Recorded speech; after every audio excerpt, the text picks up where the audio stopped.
Hello everyone, एक बार फिर से मिशन ज्ञान के ऑनलाइन प्लेटफॉर्म पर आप सभी का हार्दिक स्वागत है, अभिनंदन है। मैं दिनेश चौधरी।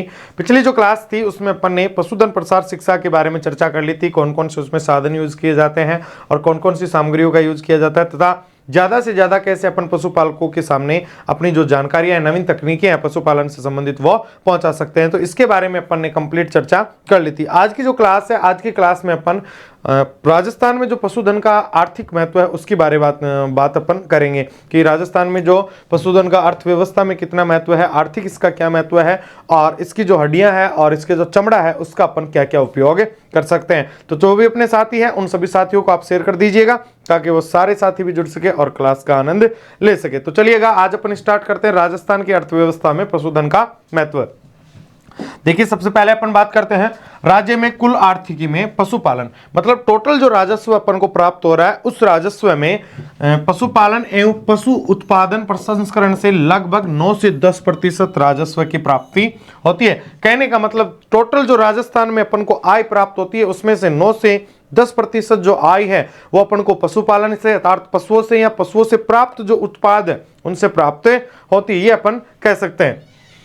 चलो, उसके बाद अपन बात कर लेते हैं राज्य की जीडीपी में ग्रॉस डोमेस्टिकेशन प्रोडक्शन की बात कर लेते हैं। तो इसमें सकल घरेलू उत्पाद की बात कर लेते हैं। तो इसमें अपना कितना योगदान है, तो भैया पशुपालन का जो योगदान है टोटल जीडीपी में 10.21 है। कितना है भैया? 10.21% योगदान अपना किसका है जीडीपी में? अपने पशुपालन का योगदान है। दुग्ध उत्पादन में राज्य का भारत में उत्तर प्रदेश के बाद दूसरा स्थान है, अर्थात अपन कह सकते हैं भारत में सबसे ज्यादा जो दूध उत्पादन होता है वो उत्तर प्रदेश में होता है। और दूसरे नंबर पर अगर सबसे ज्यादा दूध उत्पादन की बात कर लेते हैं तो अपने कहां पे होता है भैया? राजस्थान में सबसे ज्यादा दूध उत्पादन होता है। पहले नंबर पे यूपी, दूसरे नंबर पे अपना राजस्थान, उत्तर प्रदेश और राजस्थान। एक number Uttar Pradesh, 2 number Rajasthan. Clear बताया जा सकता है। राज्य में उत्पादित कुल दूध का लगभग 53% भैंस द्वारा, 36% गाय द्वारा और 10 से 11% भेड़ बकरियों से प्राप्त होता है।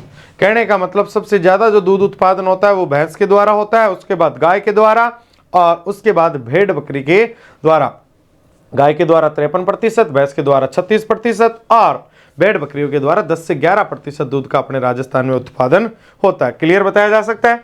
राज्य में सर्वाधिक कुक्कुट पालन व अंडा उत्पादन अजमेर जिले में होता है। बिल्कुल सही कह रहे हो। सबसे ज्यादा अगर मुर्गी पालन की बात कर लेते हैं और अंडा उत्पादन की बात कर लेते हैं राजस्थान में, तो सबसे ज्यादा अपने कहां पे होता है? अजमेर में। इसलिए राजस्थान के अंडों की जो टोकरी है वो अपने अजमेर को कहा जाता है। किसको कहा जाता है भैया? अंडों की टोकरी अपने अजमेर को कहा जाता है, क्योंकि सबसे ज्यादा मुर्गी पालन और अंडा उत्पादन अपने अजमेर में ही किया जाता है। कुक्कुट पालन व अंडा उत्पादन में राजस्थान का देश में 14वां स्थान है। कौन सा है भैया? 14वां स्थान है। किसमें? अपने कुक्कुट पालन में और अंडा उत्पादन में राजस्थान का कौन सा स्थान है भैया? 14वां स्थान है। ज्यादा अपन बात करें केरल, तमिलनाडु, है ना, इधर सबसे ज्यादा अंडों का उत्पादन होता है। आगे अपन बात करें अंडा उत्पादन में प्रथम किसका है? देखो, आंध्र प्रदेश का। सबसे ज्यादा अंडा उत्पादन कहां पे होता है? आंध्र प्रदेश में होता है। ओके। राज्य की देसी मुर्गी प्रति वर्ष 120 अंडे देती है। बिल्कुल सही कह रहे हो। ये चीजें अपन ने पहले भी आपको क्लियर करवा दी थी जब अपन ने पोल्ट्री फार्म पढ़ाया था, पोल्ट्री पढ़ाई थी, मुर्गी पालन पढ़ाया था, उस समय सारी चीजें अपन ने बता दी थी। राज्य की देसी मुर्गी प्रति वर्ष कितने अंडे देती है? 120 अंडे देती है तथा उन्नत नस्ल की मुर्गी प्रति वर्ष औसतन 252 अंडे देती है। ठीक है। जैसे अपन बात कर लेते हैं जो होती है अपनी व्हाइट लेग हॉर्न होती है, व्हाइट लेग हॉर्न सबसे ज्यादा अंडे देने वाली मुर्गी होती है भैया। व्हाइट लेग हॉर्न क्या होती है? सबसे ज्यादा अंडे देने वाली मुर्गी होती है। और अंडे देने वाली मुर्गियों को क्या कहा जाता है? लेयर्स कहा जाता है। और मांस उत्पादन के लिए पाली जाने वाली मुर्गियों को ब्रॉयलर्स कहा जाता है। ये अपन ने पहले भी बता दिया था आपको। ऊन उत्पादन में राज्य का भारत में प्रथम स्थान है, अर्थात सबसे ज्यादा जो ऊन का उत्पादन होता है वो अपने कहां पे होता है भैया? राजस्थान में होता है। ऊन मंडी कहां पे? अपने जोधपुर में। कहां पे है भैया? जोधपुर में। ठीक है। 30 से 35%, अर्थात भारत में जितनी भी ऊन उत्पादन होती है उसकी केवल 30 से 35% ऊन तो अपने राजस्थान से ही उत्पादित कर दी जाती है। क्लियर बताया जा सकता है। नेक्स्ट अपन बात करते हैं, देखिएगा राज्य में भेड़ से प्रति वर्ष औसतन 1.365 केजी ऊन प्राप्त होती है। ठीक है, एक बेड से अगर प्रतिवर्ष अपन बात कर लेते हैं राजस्थान में तो 1.365 केजी ऊन प्राप्त होती है। राज्य में देश की सर्वाधिक बकरियां व ऊंट पाले जाते हैं। राज्य में देश की सर्वाधिक बकरियां और ऊंट कहां पाले जाते हैं? अपने राजस्थान में पाले जाते हैं। ठीक है, दूसरे पर बात करें, जिनसे प्राप्त बालों से थैले, दरिया व निम्न श्रेणी की कंबल तैयार होते हैं। ऊंटों की जो ऊन होती है उससे निम्न श्रेणी की कंबल बनाई जाती है, दरिया वगैरह बनाई जाती है। राज्य में मर्द पशुओं से चमड़ा प्राप्त किया जाता है, बिल्कुल सही कह रहे हैं, जो आय का अतिरिक्त स्रोत होता है। आय का अतिरिक्त स्रोत जरूर होता है, क्योंकि अपन चमड़े के क्या बना देते हैं? जूते बना देते हैं, लेदर के जैकेट बना देते हैं, बेल्ट वगैरह बना देते हैं। ठीक है, तो इनके किसका यूज कर लिया जाता है? चमड़े का यूज कर लिया जाता है। बता सकते हैं अपन अच्छी तरीके से, कोई दिक्कत वाली बात नहीं। मर्द पशुओं से प्राप्त हड्डियों का प्रयोग निर्जमीकृत चूरा बनाकर मुर्गी आहार व खेत में खाद के रूप में किया जाता है। बिल्कुल सही कह रहे हैं, क्योंकि भैया इसमें कैल्शियम और फास्फोरस कंटेंट सर्वाधिक पाया जाता है, इसलिए मुर्गियों के आहार के रूप में भी, कंक्रीट के रूप में, जिसको अपन ग्रिट बोला जाता है, ठीक है, उसके रूप में भी प्रयोग किया जा सकता है। दूसरी चीज, इसका प्रयोग अपन खाद के रूप में भी कर सकते हैं। क्यों? क्योंकि इसमें पर्याप्त मात्रा में फास्फोरस और कैल्शियम पाया जाता है। राज्य के सकल घरेलू उत्पाद में पशुपालन क्षेत्र का योगदान लगभग 8% है। कितना है भैया? 8% है। अपन बता सकते हैं राज्य भारत के 10% मांस का उत्पादन करता है। कुल मिला के अपन बात करें कि टोटल जो अपन को मीट प्रोडक्शन होता है, उस मीट प्रोडक्शन का 10% जो प्रोडक्शन है वो अपने कौन करता है भैया? राजस्थान करता है। कौन करता है? अपने राजस्थान करता है। तो बताया जा सकता है अच्छी तरीके से, कोई प्रॉब्लम वाली बात नहीं है। आगे अपन बात करते हैं, भारत में अंडा उत्पादन में राज्य 14वें स्थान पर है। किसके स्थान पर है भैया? 14वें स्थान पर है। क्लियर? दूसरी पर बात करें, राजस्थान में देश के पशुधन का लगभग 11% है। टोटल अपन बात करें कि टोटल जो अपने पास पशुधन है उसमें से 11.27% पशुधन तो अपने कहाँ पे है? राजस्थान में। इंडिया का जो टोटल पशुधन है उसका 11.27% पशुधन तो अपने राजस्थान में है, यह भी अपन बता सकते हैं। क्लियर? कोई दिक्कत वाली बात नहीं है। अब आ जाओ दूध की उपलब्धता। अपन दूध की उपलब्धता की बात कर लेते हैं तो पंजाब में 1219 ग्राम दूध प्रति व्यक्ति प्रतिदिन उपलब्ध है भैया। ठीक है, मतलब अपन को इतना चाहिए नहीं, लेकिन इतना वहां पे अवेलेबल हो सकता है। पंजाब में बात करें तो 1219 ग्राम दूध प्रति व्यक्ति प्रतिदिन उपलब्ध हो सकता है। राजस्थान में 1075 ग्राम प्रति व्यक्ति प्रतिदिन दूध उपलब्ध हो सकता है। हरियाणा में 263 ग्राम प्रति व्यक्ति प्रतिदिन उपलब्ध हो सकता है। जबकि एक वयस्क व्यक्ति को प्रतिदिन कितने दूध की आवश्यकता होती है? तो अपन बता सकते हैं 280 से 300 ग्राम दूध प्रति व्यक्ति प्रतिदिन आवश्यकता होती है। इतना दूध को तो उसको पर डे चाहिए। ठीक है, बताया जा सकता है। विश्व में औसत दूध उपलब्धता 394 ग्राम प्रति व्यक्ति प्रतिदिन है भैया। प्रोडक्शन काफी ज्यादा बढ़ गया, आसानी से दूध उपलब्ध हो जाता है। राजस्थान में वर्ष 2021-22 में कुल दूध उत्पादन कितना था भैया? 33.3 मिलियन टन। कितना था भैया? 21-22 के आंकड़ों के अनुसार अपन बात कर लेते हैं तो 33.3 मिलियन टन क्या था? दूध का उत्पादन था।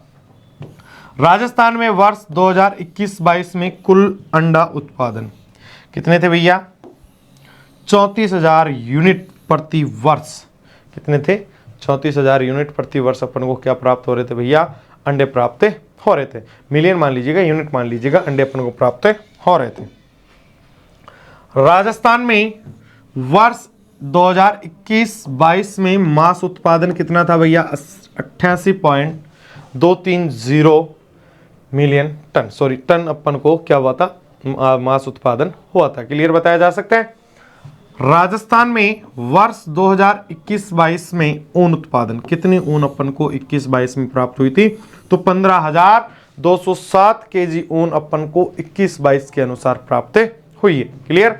बताया जा सकता है। नेक्स्ट अपन बात कर लेते हैं, कई टेबलेट और तरल दवाई में एक पदार्थ जिलेटिन का इस्तेमाल होता है जो कि जानवरों की हड्डियों और खाल से बनता है। अब अपन पशुओं की हड्डियों का उपयोग कर लेते हैं कि भैया इनका क्या क्या उपयोग होता है। तो पशुओं की हड्डियों में बात करें तो कई टेबलेट ऐसी आती है जो अपन खाते हैं, औषधियाँ जो मेडिसिन होती है उनकी बात कर लेते हैं, या जो लिक्विड अपने दवाई आती है, सिरप आती है, में जिलेटिन का इस्तेमाल होता है और वो जिलेटिन जानवरों की हड्डी और खाल से बनता है। क्लियर बताया जा सकता है। मानव उपभोग के लिए पशु वसा और जिलेटिन या केवल तकनीकी वसा और पशु आहार के लिए मांस और हड्डी के भोजन के उत्पादन के लिए हड्डियों का उपयोग आधार करता है। ठीक है, बताया जा सकता है किस किस लिए यूज किया जा सकता है, के आधार पर सामग्री के रूप में किया जाता है। दूसरी चीज अस्थि चूर्ण 4, जिसका उपयोग चीनी को संसाधित मतलब चीनी को साफ करने के लिए किया जाता है। हड्डी का उपयोग बीमारी, चोट या विकृति के कारण छोड़े गए स्थान या रिक्त स्थान को भरने के लिए भी किया जा सकता है। ठीक है, कोई हड्डी का उपयोग चोट या विकृति के कारण छोड़े गए जो स्थान है उस रिक्त स्थान को भरने के लिए भी इसका यूज किया जा सकता है। अक्सर मानव हड्डियों को तराश कर उनका उपयोग आभूषण बनाने में किया जा सकता है, कप बनाने में किया जा सकता है, संगीत में किया जा सकता है, वाद्य यंत्रों और हथियारों में भी किया जा सकता है। ये हड्डियों का उपयोग हो गया। बोन चाइना क्रॉकरी, इसका प्रयोग कोई खास मेहमान घर आए तो किया जाता है। ठीक है, इन्हीं बर्तनों में उन्हें खाना, चाय, नाश्ता दिया जाता है, जिसका निर्माण बेल की हड्डियों से होता है। बोन चाइना क्रॉकरी नामक एक बर्तन बनाया जाता है जो बेल की हड्डियों से बनाया जाता है। अगर घर पर कोई खास मेहमान आता है तो उस बर्तन में खाना, चाय, नाश्ता उसको दिया जाता है। क्लियर बताया जा सकता है। चलो, बाल संवारने वाले कंघे तथा टेबल कुर्सियां बनाने में भी हड्डियों का उपयोग होता है। बिल्कुल सही कह रहे हो। अपने देखो कंघी बनाने में, टेबल बनाने में, शर्ट के बटन बनाने में, इनमें किसका यूज किया जाता है भैया? हड्डियों का यूज किया जाता है। बताया जा सकता है हड्डियों का यूज क्या क्या होता है। अब आ जाता है पशुओं के चमड़े का यूज। और हड्डियों का यूज आपको बता दें खेत में खाद के रूप में भी किया जाता है, क्योंकि इसमें अच्छी मात्रा में कैल्शियम और फास्फोरस प्राप्त हो जाता है। चमड़े का उपयोग देखो, चमड़े की खरीद सीधे बुच्चड़ खाने को बढ़ावा देती है। बिल्कुल सही कह रहे हो, बुच्चड़ खाने खूब ज्यादा हो जाते हैं। भारत विश्व में सबसे बड़ा चमड़ा निर्माता है। बिल्कुल सही है, सबसे ज्यादा चमड़े का जो उत्पादन होता है विश्व में वो अपने भारत में होता है। जहां चमड़ा उद्योग का कच्चा माल मांस उद्योग का एक उप उत्पाद है, वहीं लोम चर्म उद्योग में लोम की मांस से अधिक महत्वता है। चर्म प्रसाधन भी जानवरों की खालों का इस्तेमाल करता है। ठीक है भैया। दूसरी बात करें, लेकिन इसमें आमतौर पर सिर और पीठ का हिस्सा ही प्रयोग में आता है। चर्म और खाल से गोंद और सरेस जिलेटिन का उत्पादन भी किया जाता है। ठीक है भैया, चर्म और खाल से क्या करते हैं? गोंद और सरेस जिलेटिन का उत्पाद भी किया जाता है। इसके अतिरिक्त और किस काम में आता है भैया? चमड़ों से देखो बैग बनाए जाते हैं, लेदर के फर्श बनाए जाते हैं, जूतियां बनाई जाती है, बूट बनाए जाते हैं, चप्पल बनाई जाती है, बेल्ट बनाए जाते हैं, जैकेट बनाए जाते हैं, फर्नीचर भी बनाए जाते हैं, उपकरण बनाए जा सकते हैं, वाद्य यंत्र वगैरह भी इनके बनाए जा सकते हैं। क्लियर?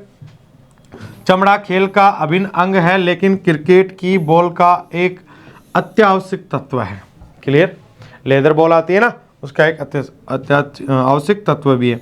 वर्तमान में खाल का उपयोग जूते, असबाब, चमड़े के सामान के लिए भी किया जाता है। क्लियर? चमड़े के सामान के लिए भी इसका किया जाता है। खाल का उपयोग कपड़ों के लिए किया जाता है, विशेष रूप से कोट, दस्ताने, चमड़े के सामान और जूते के रूप में इनका प्रयोग किया जाता है। बिल्कुल सही कह रहे हैं। उसका उपयोग बुक बाइंडिंग, अपन बुक के जो पेज होते हैं उनकी बाइंडिंग करने के लिए भी इसका प्रयोग किया जा सकता है।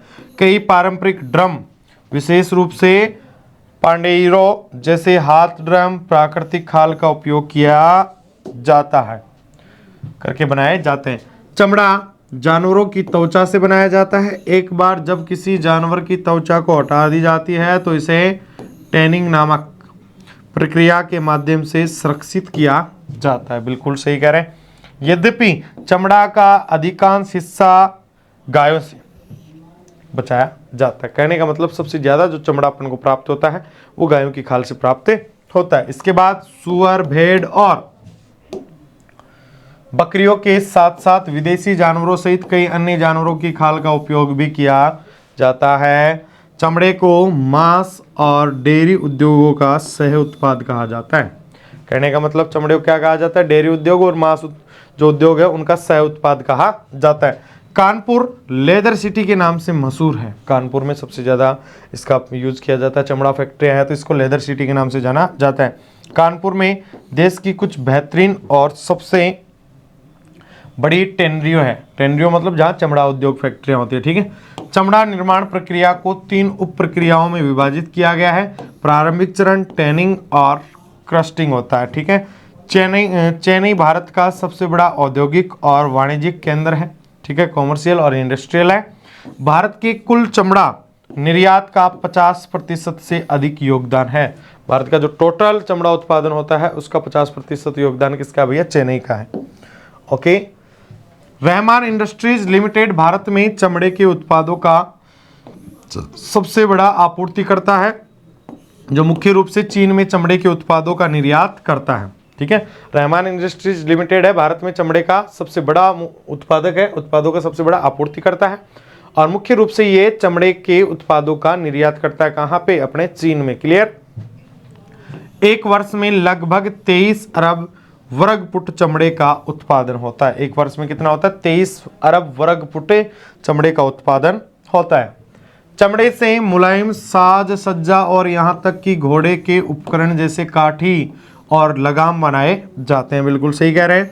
चमड़े की रचना में मुख्य घटक कोलेजन होता है। क्या होता है भैया? कोलेजन होता है। मगरमच्छ का चमड़ा दुनिया में सबसे महंगा है। सबसे महंगा चमड़ा किसका होता है भैया? मगरमच्छ का होता है, ये पूछा जा सकता है।